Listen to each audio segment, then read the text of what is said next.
Hello, everyone, and welcome to our Spotlight series, where we share current trends on the critical role resilience plays within organizations. I'm Pam Boris, your host and Chief Marketing Officer here at MeQ. And joining me today is Dr. Andrew Shatté, Chief Knowledge Officer and co-founder of MeQ. Welcome, Andrew. Thanks for joining us. Thank you, Pam. It's a real honor to be here. I appreciate it.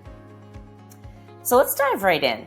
Meaning, mission, and purpose is one of the 7 core attributes of resilience. Why do you believe meaning, mission, and purpose are so essential for building resilience for both individuals and organizations?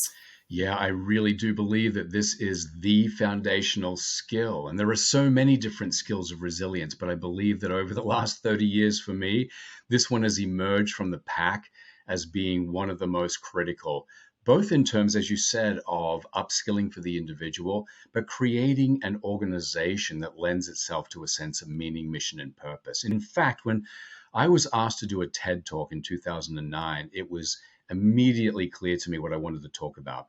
I wanted to devote my 18 minutes to talking about the power of meaning, mission, and purpose.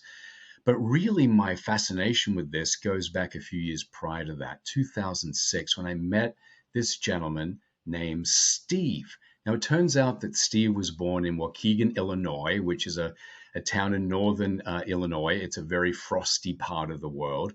And he said that he graduated from high school. He had scholarship offers to colleges, but he didn't feel ready. So he decided to get a job. He was working in local farms, doing odd jobs, mending fences, plowing fields. And he said to me, Andrew, you know how it is. You think you're going to do something for a year. And he said, 3 years later, I'm still out on this stupid tractor. And he said, I'm out there one day, middle of winter. It was minus 20 degrees Fahrenheit, which he described as brisk. And he said to me, in that moment, I realized I don't want to do this anymore. And in that moment, he decided he wanted to be a rocket scientist. He went back and got his degrees, and now he's a deputy director at NASA. And I said to him, why do you stay at NASA?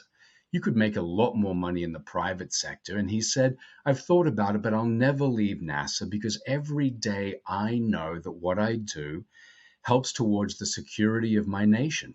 And right then and there, I got it. This guy's resilience came from this font of meaning, mission, and purpose. So since 2006, we've researched this a lot. And we know when we ask people, why do you stay in your jobs? They give 3 very predictable answers.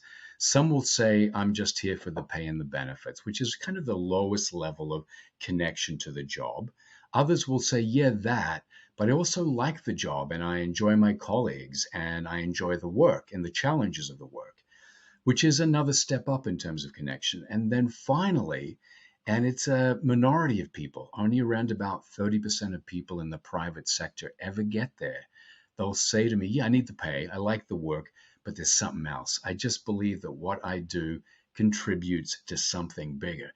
Now, the really interesting thing here is that with each step up in that connection to a sense of meaning, mission, and purpose, we see a significant advantage on resilience. And once we have that meaning, mission, and purpose in place, we see that people are higher on engagement, they have better physical health behaviors, they have significantly lower risk of burnout, clinical anxiety, clinical depression, they're lower on presenteeism, they have less absenteeism, less attrition. And let's face it, Pam, if we don't provide millennials and Gen Zs with a sense of meaning, mission, and purpose, we're going to lose them. So not only is it the smart thing to do, it's the right thing to do. That's great. Thank you so much for sharing that insight on purpose and sharing Steve's story. It's so inspiring. And clearly, by cultivating a resilient workforce, we create a culture of adaptability, innovation, and growth. And MeQ is here to partner with you to drive sustainable long-term success. What steps have you taken to build a more resilient workforce? Share your thoughts with us at events@mequilibrium.com and let's continue the conversation. And please visit resilience2023.com to learn about our upcoming programming. Thanks again for watching. We'll see you next time.